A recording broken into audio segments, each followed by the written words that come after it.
It was stuff that is like structured, or like pretty, like, you know what I mean, pretty like laid out pretty explicitly. Like, Okay. like I mean, like I never really thought about ordering materials and like arranging field trips and stuff, but I feel like there's already protocol for that.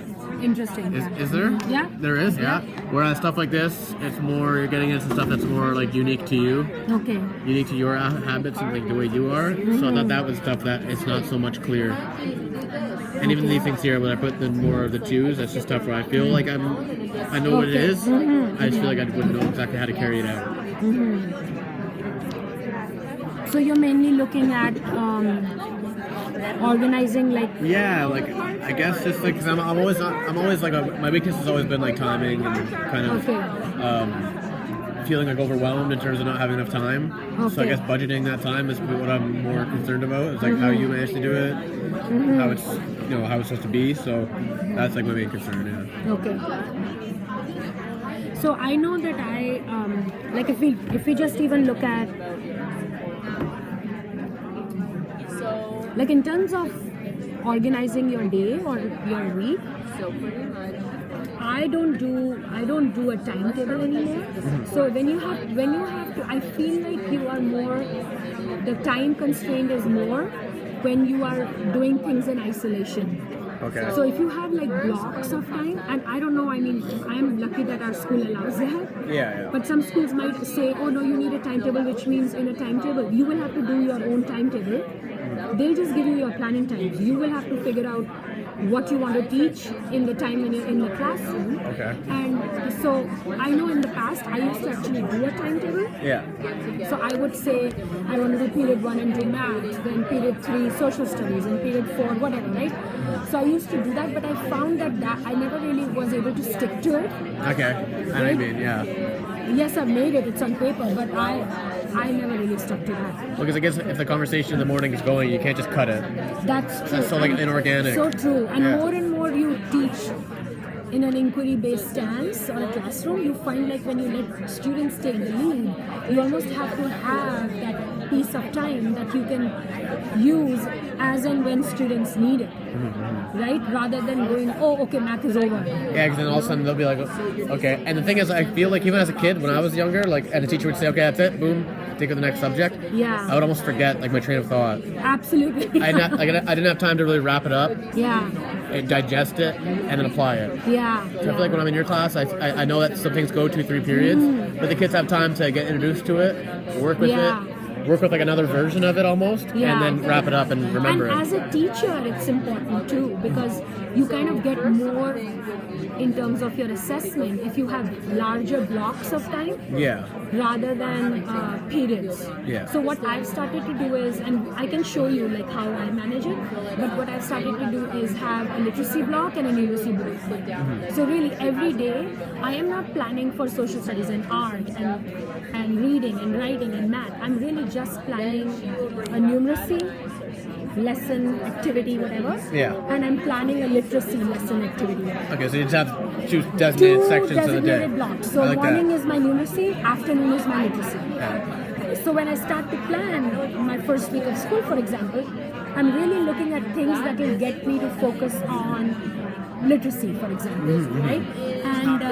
And that could mean art, it could mean media, it could mean social studies, it could mean science, it could mean anything. Any number of things, yeah. Right? So you almost have to give yourself permission to say that you're integrating that way. I see, okay. Because if you start to feel, oh my God, I'm not doing enough social studies, you are. Yeah. You're just not, it's not there as on paper, and period 4 is not always social studies, but you are doing a lot of social studies. So it's the integrated aspect, yeah. See, that's what I like.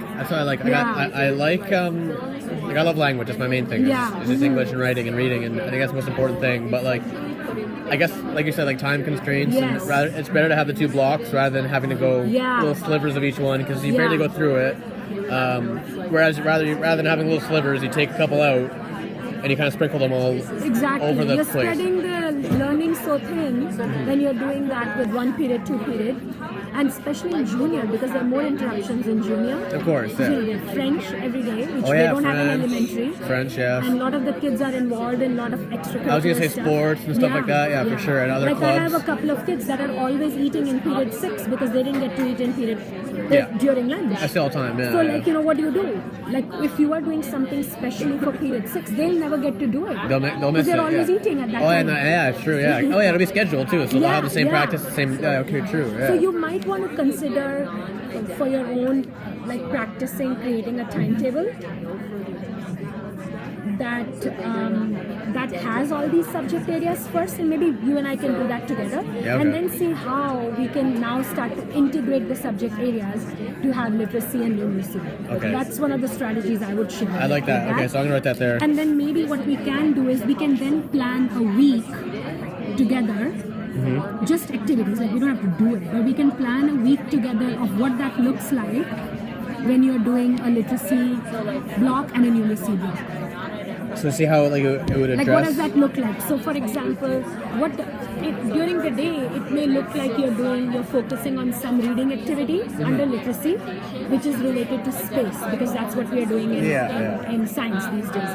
And then maybe you're doing a writing activity, which is related to global issues, which we are doing in social studies, right?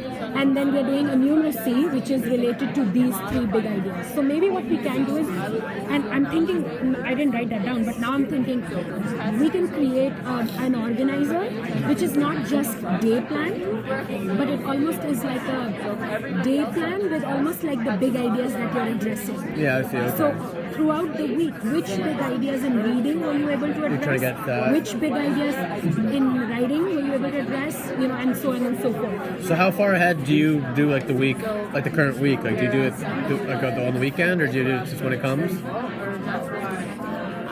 I'm not a good mentor that way.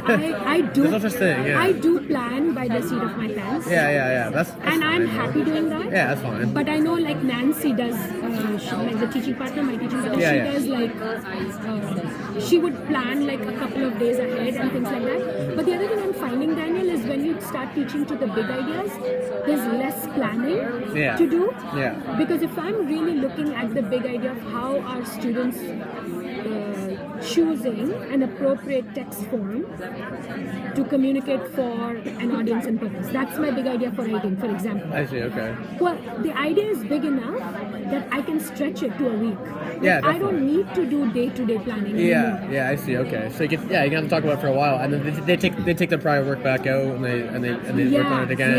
Yeah. So that's something I think maybe that could be something concrete, our commitment, that we actually create a little template that works for you and I, where you would have a date, like a timetable per se, with literacy and numeracy block, but then you also have day plans for 5 days on what that looks like physically in terms of, so I could actually even share with you the week that's gone by, like what are some things we did. Yeah. Okay. Right? So you can actually see where the connections are. Yeah, definitely. And how we are making these connections. Yeah, because I wouldn't even know, like where do you keep this information? Like for you personally, like on a sheet? Is it like a timetable? Yeah, so or like on here? I use iPages. I can show you. Okay. So if you have an Apple device, and that was my other